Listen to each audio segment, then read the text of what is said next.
عايز يعرف يا جماعة، السلام عليكم ورحمة الله وبركاته. اللي عايز يعرف يا جماعة الكشري ده اتعمل ازاي يدخل قناة ام حسن ويشوف احلى كشري. شجعوني يا جماعة عشان القناة بتاعتي تفضل شغالة بالله عليكم. ربنا يخليكم اللي بتشجعوني، يجازيكم خير ويديكم اللي انتوا نفسكم فيه واكتر. دي قناة ام حسن.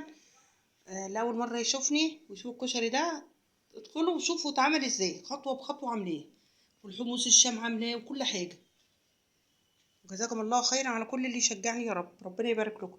اه خدت بالي اهو ان في طباق ما فيهاش حمص وانا بصور. ادي 1 2 3 بحط لهم دول فيهم حمص اهو. عملت الحمص الشام حاجه خطيره. والشطه، شايفين الشطه؟ الشطه دي بزيت البصل والصلصه وزيت البصل. قمت اللي فاض قمت حاطه بقى في ايه، حاطه في الشطه هنا. قمت حاطاه على الرز، ادى طعم خطير اللي هو الرز بالعدس بالشعريه.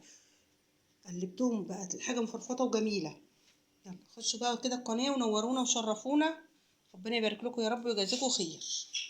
السلام عليكم ورحمه الله وبركاته. دولت ايه 10 اطباق، كل واحد يكتب لي كده الطبق ده يسوى كام، عشان يا جماعه انا بسالكم والله العظيم عايزه اشوف.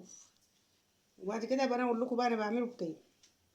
اكتبوا لي كده الطبق ده يسوى كام اهو. بصوا هحط لكم طبق لوحده اهو. اهو ده يسوى كام بالكيس بتاعه بقى، لسه هكيسه بالمعلقه. والسلام عليكم ورحمه الله وبركاته.